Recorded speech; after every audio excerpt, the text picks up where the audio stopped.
Well, the title for this one says it all, I think, and speaks to the presentation of this season so far, as it's far from what many of us expected the final season of Bad Batch to delve into with such an intense focus. Pain. That's it. Once again, the Bad Batch continues to show us that despite the periodic state of monotony with certain adventures, it can cut through all the agony, so to speak, by exploring the character dynamics between certain individuals, in this case being that of Crosshair and Omega, and turn the perspective on an episode within the snap of its fingers.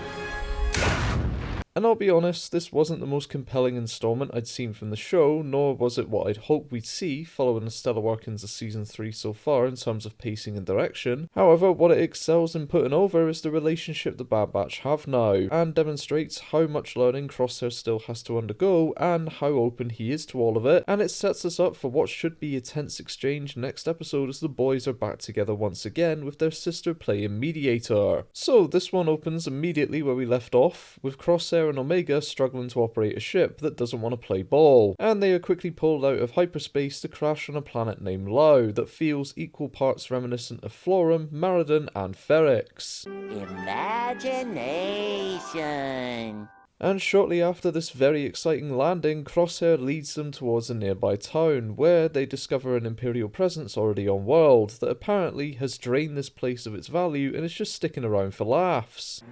Yes, I've finally broken them. But due to their presence here, he insists that they find disguises which Omega acquires off nearby clotheslines, and following this, the pair make their way over to a spaceport for escape, where Omega tries to cut a deal with the ticket droid to board the shuttle due to their lack of chain codes. Come on. What did you expect? And the droid says that she can do it for 30,000 credits. You know why? Because you, that's why. Which, to their frustration, sends Omega and Crosshair on their next mission. Dumb cunt. Which is where we find a little bar where Omega seats herself at the table to gamble against a Trando, and she cleans house until an Imperial officer arrives and deals himself in to take her credits as well, named Captain Man. A rather oddly overweight commander whose design is rather reflective of the idea people create of someone when you say the words greedy, capitalist, and fascist. Don't be rash. And following their match, he loses to Omega, but to save face, demands a penalty charge for gambling where it's not accepted. Another example of one role for me is another role for you that the Empire is prone to do, and she pays it in the hopes of getting off world quicker, only to find out later that it was to teach her a lesson, that you can't get past the Empire that easily, as following their match, Omega's shuttle has been discovered by Patrol and it was reported back to him. So to lure her in and slowly demonstrate how the Empire will take everything they can, he subtly sneaks away with Batcher and locks her up in a shipping yard full of caged animals, to which Omega and Crosshair locate following some help from a local orphan, and things go to chaos. As when diplomacy fails, Omega leaves it to Crosshair for the save, and he sends her and Batcher off to start the ship, and as a distraction blasts the cage doors open to release all the animals. And it's here where the largest cage is unlocked, and it shows a tendril reaching out to pull Captain Man in to be devoured.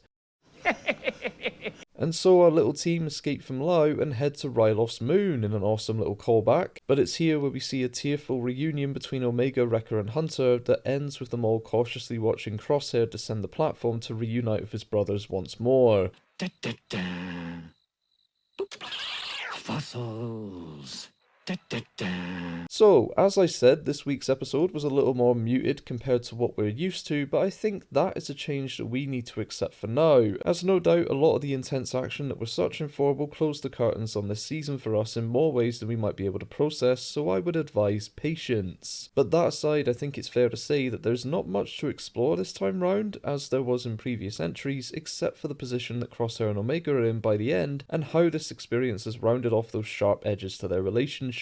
But before I get there, something I failed to mention throughout the breakdown was that we do cut to Hemlock interrogating Nala Se at several points throughout this episode, and questioning how after all this time, Omega samples never yielded any positive results, yet the first time that Emery does it, they get the green light. And we see that Nala tries to play it off as a possible false positive, to which Hemlock looks to consider, but states that once his forces are able to track her down and bring her back, they'll test her again, and if the results come back the same, they may no longer have need for Nala. Holy shit. So the clock, if you will, is running down for Nala, and unless they get hold of Omega once more, I can't honestly see what the Empire could do with her currently other than kill her. I don't believe that they've done anything with Lama Su as of yet, but considering how callous Hemlock can be, I'm certain he wouldn't think twice about ending the Kaminoan legacy here and now on Tantus. However, her set of skills seem to be something that many of the female clones and other female scientists don't possess, at least not in the extent of which she's able to provide, so as of right now, she has the most experience, which should keep her alive. But I can imagine Hemlock would want to exploit that first before even taking her off the map. But as it sits currently, there isn't really much else to really talk about when it comes to this part of the story. But I'll keep this in mind as we head forward, though it's not a top priority as of now. Though as it is for Hemlock, I said last episode that undoubtedly there would be repercussions if the knowledge of Tantus got out there, and if Popes finds out that this has happened, there will almost certainly be consequences, so we'll need to keep an eye on him too. But to get to the only meat of this episode, and initially what I wanted to see following last week's wild ride that saw our Batchers disjointed, dishevelled and discarded, was for them to come back together once again and to gauge a sense of where we go next. But to start with, these two work extremely well together, as there's much growth going on between them in every conversation, every interaction and every challenge that they encounter. The work is practically non-stop with our duo, as surprisingly their arcs do tie into each other and how they will learn off one another going forward. Because if we look at Omega, she starts out as this politely sheltered young girl who's unaware of the dangers around her, but once she's removed from Kamino, she quickly adapts to the savage, corrupt and cruel imbalance among the stars. And across her journey, she's learnt from both sides as well, as with the Empire and characters like Cad Bane, Hemlock and Sid have taught her to function pragmatically in the face of danger. The time with her brothers, Fennec, Nala and even Fee have taught her responsibility and adaptability. However, the lesson she's been missing and could only come from Crosshair is her approach. She was confident to tackle any situation before when she had the full might of her squad behind her, but she's not in that environment right now and has to take a different tact, which she realises by the end, but not before teaching Crosshair a little bit about humility, self-reflection and even how to trust again, as his path has been a reversal to Omega somewhat, but they are starting to line up at this juncture. As Crosshair started out as this hardened warrior, aware of what was around him, steadily became the naive one as his time with the Empire continued, when Omega was waking up to the world right as they swapped seats in the Marauder. His whole character and identity has been wrapped up in being a soldier and remaining loyal and serving out his existence the only way he knew how. So it took a long overdue wake-up call from his time with Mayday and Cody to make him realise that his mind can't stay like that any longer if he is to survive, but also that that ideology can't remain if he is to be welcomed back with his squad too. His goal once the batch left was self-preservation, and that much was made clear during his discussion with Hunter on Kamino back in the season 1 finale, where even then Hunter told him that soon enough his use would run out, and as we've seen with his tremors especially, that's becoming his reality. So the way that Crosshair can learn to adapt his approach now while teaching Omega is to embrace those that are with him, open up to the possibilities for change and understand that much of life is important. So where he can, try and help those around him like his fellow brothers and Batcher, who became the focus of this installment somewhat too.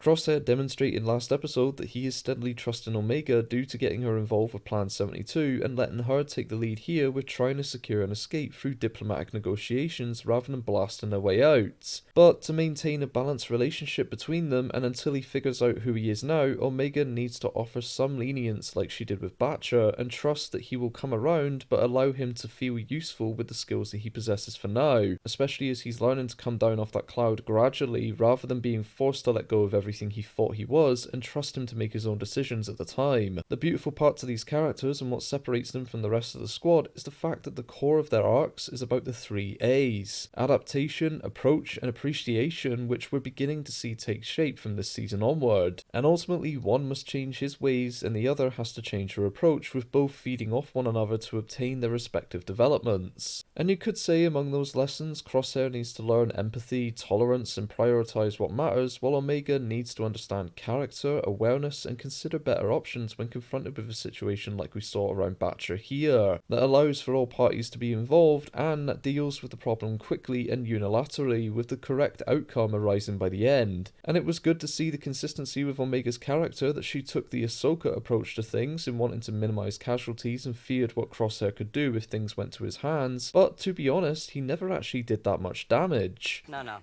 he's got a point.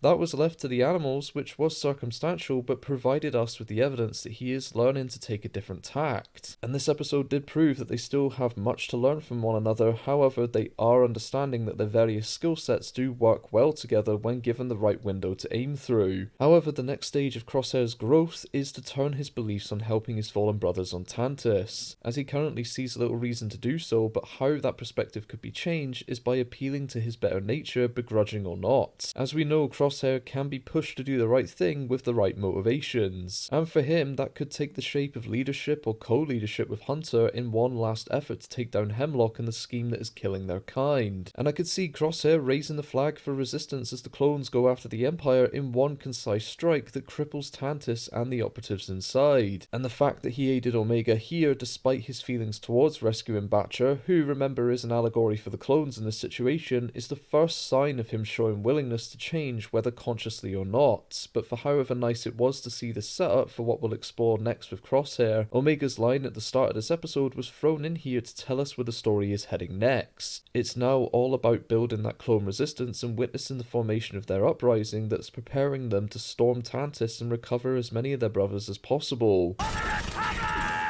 while attempting to destroy the base and Hemlock's research along with it. And as speculations go, as for who I'd have take the shot, I'd like it to either be Hunter or Crosshair, as Hunter has the grievance with him over taking Omega to begin with and dangling Tech's death in front of his face, while Crosshair was exploited by him and the Empire for so long that had he not escaped, it would have cost him his life. So they are the two best suited candidates to take him out, as they make the most narrative sense, but there's a small part of me that wants to see the Zillo Beast just squash him as it makes its escape from the facility. But before I move on, I recently did a video discussing female representation and the existence of strong women within media when reviewing the second season of Marvel's What If, and it's not been many that have voiced their disdain so far. However, I want to throw my voice in the ring and state that Omega taking charge of this mission wasn't a display of radical feminism or whatever buzzword is going around currently. It's just quite simply the logical choice for her to take charge of this operation till the end, given that she's been around the seedy underbelly of the galaxy alongside her brothers longer than Crosshair has, and as I mentioned earlier, has picked up a few tricks from those around her, like how to win with strategy games such as Dejarik and Sabacc from the likes of Sid. Omega's versatility is something that I can see people possibly bitching over from this, thinking, oh no, they're going in the wrong way with this, but it's not what you think. Crosshair would be fully capable of escaping the situation on his own, and would have probably navigated it better without the distractions, but right now, Omega's had time to think things through, establish how she would escape, and in the moment, try to work as say Fee or Fennec would to get by. She's gotten good at emulating what she sees, which was hinted at throughout all of season 1, and it's now all coming back in small ways, but ways that are aiding with her current dilemma and allowing for her and her brother to make the best of a bad situation. But to close this one out, I did love the visual direction of this episode and how reminiscent everything felt of Ferrix in Andor, where things are destitute and dying all around with the greedy continuing to thrive. The symbolism was all over this one like never before in Star Wars, to the point that it was almost aggressive, but it's a good little reminder that the Empire were never subtle about any of their actions in the start. So this was much of what the galaxy would go on to see, and honestly is what we should be seeing. We've seen much of their brutality and cruelty committed upon the clones and even their own current army in some ways, but when it comes to the more street-based patrols and how they choose to operate without restraint or governed oversight, is much of what I'd expect the Empire to appear as, with the likes of Captain Man almost unnatural in his appearance for an Imperial. It just works to create a striking image of who's truly winning on this planet. But as for Captain Man specifically, he was an excellent choice of antagonist this time round, and clearly a little less obnoxious than that of Lieutenant Nolan from last season, but still enough to ruffle the feathers for someone like Crosshair. And I thought the animation details for this one were excellent too, with the little displays of atmospheric information like the pockets of air coming from Crosshair and Omega's mouse after they crash were an excellent way to inform us of the planet's temperature without the environment needing to reflect that by appearance. The continued relationship between Crosshair and Batcher was an amusing one, but to see her steadily start to trust him was a subtle step forward in how we as an audience can believe in him now, as Batcher would have that dog-like awareness for people and their attitudes. And finally, the sequence to close us out with Hunter, Wrecker and Omega reuniting did drag a tear out of this old man's eyes, as despite this only transpiring over the course of a couple of episodes, this group have been away from each other for a significant portion of time. So the deep hugs were necessary, and honestly what we should have seen Hera offer Ezra upon his return in the Ahsoka series.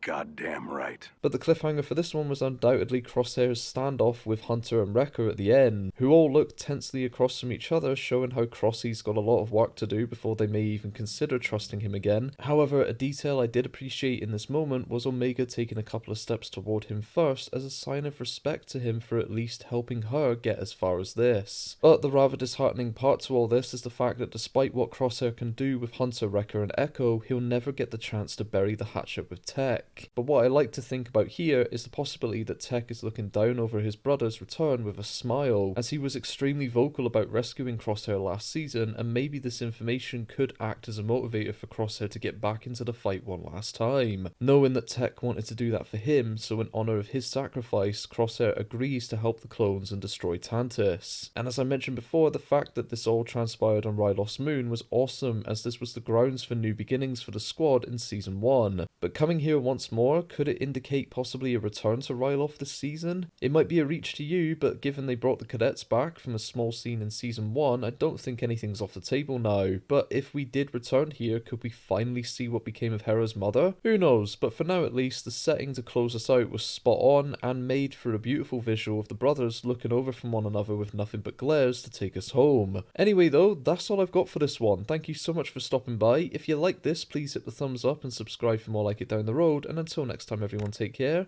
and may the Force be with you.